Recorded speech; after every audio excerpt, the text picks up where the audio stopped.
কিছু পেতে চান বা কিছু করতে চান যা আগে কেউ করেনি, তার জন্য কিসের প্রয়োজন? কেউ বলবে সংকল্পের প্রয়োজন। যদি দৃঢ় সংকল্প না থাকে তাহলে সমস্ত চেষ্টা বিফলে যাবে। কেউ বলবে সাহসের প্রয়োজন, কারণ যদি এমন কিছু করতে চান তাহলে অনেক বড় বড় বাধা সামনে আসতে পারে, তার সম্মুখীন হওয়ার জন্য সাহসের প্রয়োজন হয়। আর কেউ বলবে সংকল্প থাকুক বা সাহস, সব থেকে বেশি প্রয়োজন হলো অভিজ্ঞতায়। যদি অভিজ্ঞতা থাকে তাহলে বুঝতে পারবেন কোন কাজটা কিভাবে করা উচিত। আমি যদি সত্যি কথা বলি তাহলে বলবো এই তিনের সমন্বয় খুব প্রয়োজন: সংকল্প, সাহস এবং অভিজ্ঞতা। সংকল্প করুন যে আপনাকে ওই কাজটা করতে হবে, সামনে অগ্রসর হন, কর্ম করুন। আপনি যদি পরাজিত হয়ে যান তাহলে আপনি অভিজ্ঞতা অর্জন তো করবেনই, তারপর তার সাথে সাহস যোগাতে হবে আর মনে সাহস নিয়ে সামনে এগিয়ে যেতে হবে। এই সংসারে এমন কোনো কাজ নেই যা আপনি করতে পারবেন না। বেশিরভাগ মানুষ কথা বলে থাকেন যে সময় অত্যন্ত বলশালী, সময় হলো খুবই শক্তিশালী। সময়কে চোখে দেখা যায় না, কিন্তু আমাদের সমস্ত কিছু দেখিয়ে দিয়ে যায়। তাই এই সময়কে কিছুটা ভয় পাওয়া প্রয়োজন। চলুন, প্রত্যেকের ভাবনা আলাদা, প্রত্যেকের মানসিকতার পেছনে নিজস্ব অভিজ্ঞতা রয়েছে, তাকে আমি সম্মান করি। আর কোথাও না কোথাও এই কথাটা সত্যি। কিন্তু যে ব্যক্তি নিজের জীবনে বিকাশ ঘটাতে চান তিনি যতই এই সময়কে ভয় পান না কেন, তাকে এই সময়কে বুঝতে চেষ্টা করতেই হবে। যদি আপনি সাফল্যের পথে অগ্রসর হতে চান তাহলে এই সময়কে বুঝুন, এর কথা বোঝার চেষ্টা করুন। এটা খুব আবশ্যক। দেখুন, আমরা সবাই জানি সময় আমাদের কাল, একদিন না একদিন সময় আমাদের অবশ্যই গ্রাস করবে। ততদিন এই সময়কে সম্মান করতে শিখুন। এটা কতটা শক্তিশালী সেটা বুঝতে চেষ্টা করুন, আর সময়ের সাথে তালে তাল মিলিয়ে চলতে চেষ্টা করুন। সময় নিজে থেকেই শুভ হয়ে উঠবে। মানুষের জীবনে দুটি বড় মাপের সম্বল আছে। প্রথম হলো আশা। আশা যেটা আমাদের সামনে পথ চলার প্রেরণা যোগায়।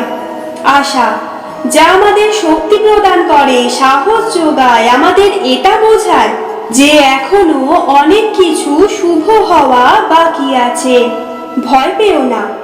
আর দ্বিতীয় হলো বিশ্বাস।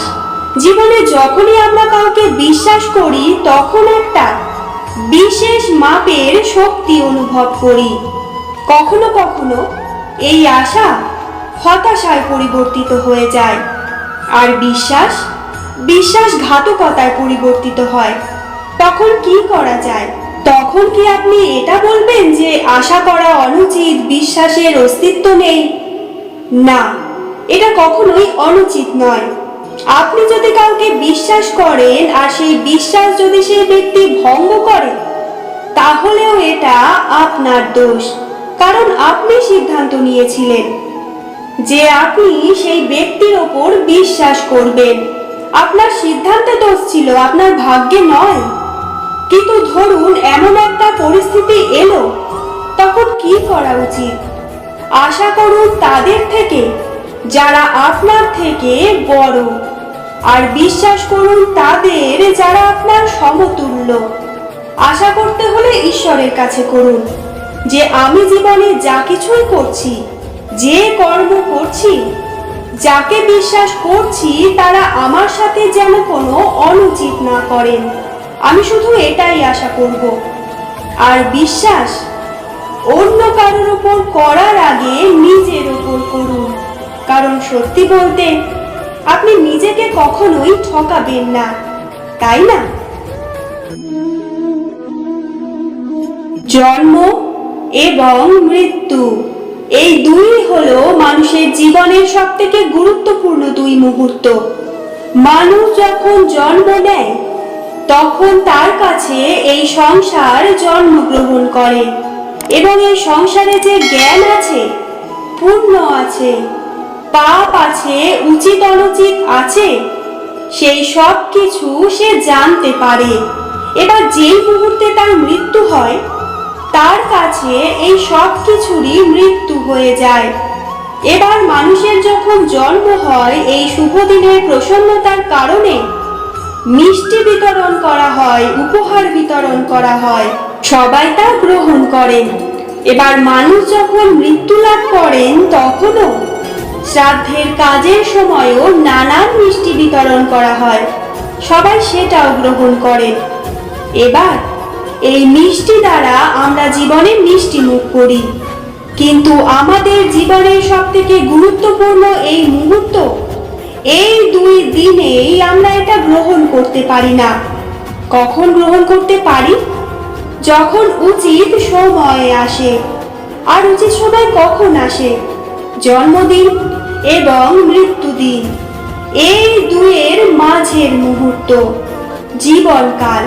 এই জীবনকালে আপনি মিষ্টি খেতে পারেন, সুস্বাদু ব্যঞ্জন খেতে পারেন, শ্রেষ্ঠ কর্ম করতে পারেন, পুণ্য করতে পারেন, এই সংসারকে প্রেরিত করতে পারেন। তাই এই জীবনকালকে ব্যর্থ হতে দেবেন না। এই সময় অত্যন্ত শ্রেষ্ঠ কর্ম করুন, মহান হয়ে উঠুন। প্রিয় শ্রোতা বন্ধুরা, ভিডিওটি ভালো লাগলে লাইক, কমেন্ট, শেয়ার করে আমার এই ছোট্ট চ্যানেলটির পাশে থাকবেন। আর ভবিষ্যতে এরকম ভালো ভালো ভিডিও পাওয়ার জন্য অবশ্যই চ্যানেলটি সাবস্ক্রাইব করে দেবেন। জয় শ্রীকৃষ্ণ। রাধা রাধা।